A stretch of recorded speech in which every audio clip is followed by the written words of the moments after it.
If Trump supporters had tuned in today to listen to you or to Brendan testify before Congress, what would they have heard? Well, or to listen to Pamela Hemphill, a January 6th defendant. She had been known as the MAGA granny before coming here on January 6th. She pleaded guilty. She took responsibility and she rejected the pardon. And she sat there beside me today and gave, I thought, the most moving testimony of the entire day. I have a piece of it. Would you like to hear it? Yes. Let's play it. I received due process, and the DOJ was not weaponized against me. When Donald Trump pardoned us, I rejected the pardon. Accepting that pardon would be lying about what happened on January the 6th. I am guilty, and I own that guilt. And she apologized to the Capitol Police officer who was also testifying with us. She said she had believed the lies of Donald Trump and his supporters, and she was so very sorry. And, you know, she's not the only one. You were reading from what the White House has put up today. Here's what Judge Royce Lamberth, more than 40 years on the bench, appointed by Ronald Reagan, said at the sentencing of one of the J6 defendants, and I'm not going to read the whole thing. He says, "Let me set the record straight. Based on what I've learned presiding over many January 6 prosecutions, hearing from dozens of witnesses, watching hundreds of hours of video footage, and reading thousands of pages of evidence. On January 6, 2021, a mob of people invaded and occupied the United States Capitol using force to interrupt the peaceful transfer of power mandated by the Constitution and our Republican heritage." And he ends by saying, this was not patriotism. It was the antithesis of patriotism. And so the only people believing that garbage that the White House put up on its website today are people in this revisionist history MAGA milieu. And, you know, even they, honestly, I don't think believe it. Because how can you? In so many respects, Brendan, we have come full circle. And, you know, today is a day where we kind of reflect on a lot of things, and because all of us, like 9/11 and like at other times in our nation's history where something traumatic has happened, we remember where we were, what we were doing, and remember watching those events unfold. And so there is that part of this that is history for us. And so it got me reflecting a little bit about history. Our history professor here at the table is Simone, and she's very quick to make those links to important periods in our nation's history as part of the progress or lack thereof that we're making.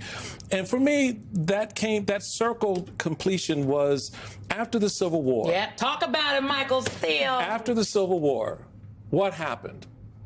We allowed the people who moved against the government, who caused and fought in a way to keep slavery, yes, but even more so to overturn the fundamental foundations of this country. They built monuments to themselves. They started writing the history, and they continue to lie to this day about what those events that were at the heart of the Civil War were about. They are writing at this moment, still writing that history and lying to themselves, to your point, and to the American people about what happened between 1860 and 1865. And now today, 5 years after January 6th, you have this president and those insurrectionists lying to themselves and to the country about what happened on that day. The difference is, we weren't at the table in 1865, but we were in our living rooms, we were on our jobs, we were at cafes and places around this country watching that happen. So how do we impress upon people, you're both testifying on the Hill, that this is real? This is real. What happened is real. And everything this president is saying about those events is a lie. Yeah, you can whitewash it all you want with a pardon, but we were there, baby. We saw it. We lived it. Michael Fanone was on the show yesterday talking about those events. someone who was attacked and harmed. So talk about that piece of it, because I think a lot of people just think, well, we just lo-de-do go on past it.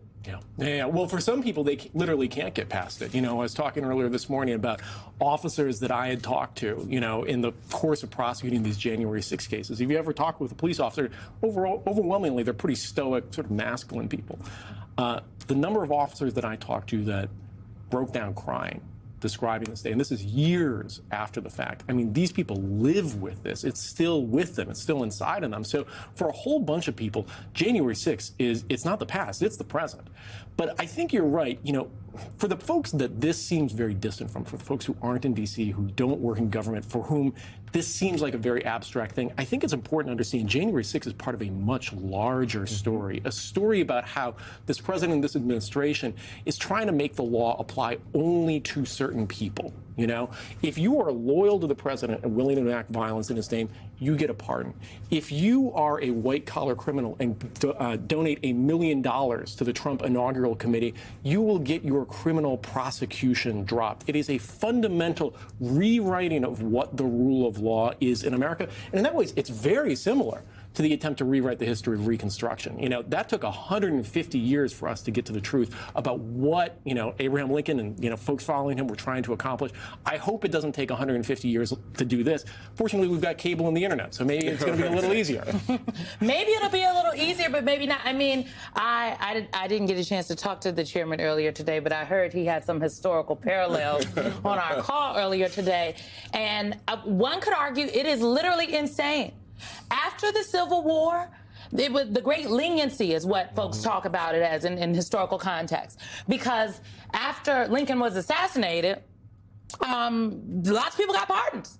The Confederates, many of the people who took up arms against the government, who were treasonous. Treason is literally defined in our Constitution. It's defined, it's laid out there black and white. The leniency took over. There were pardons that happened, and everybody just wanted to get back to coming together as a country, to get past it. Yeah. And the monuments that Michael Steele talked about, many of those were actually erected in times where our country was moving forward. During the civil rights boom in Reconstruction, but also during civil rights. Years and years later, times to remind people of what was, and frankly, what could be again, if they just took hold of the culture and the country yet again. So there are many parallels, I think, with that in January 6th. The pardons, the monuments that the president himself is erecting to himself, whether they be digitally, right? What he did to the White House website today, right? There's a monument the president himself is talking about erecting on the Capitol. I don't know what that's about, but I think we need to ask some follow-up questions. The pardoning of these January 6th some of them insurrectionists, many of them rioters, people who broke the law. The attempting to rewrite history, not just a whitewash, but they're trying to rewrite what we saw with our own ears and eyes. Why? We always have to ask the question why, and I am concerned that they will do it again, because the last time this president did not get an electoral outcome he wanted, that he was very invested in, he told lies to people across this country. He attempted to steal a damn election, and he is saying the same things right now, and I think he will do it again.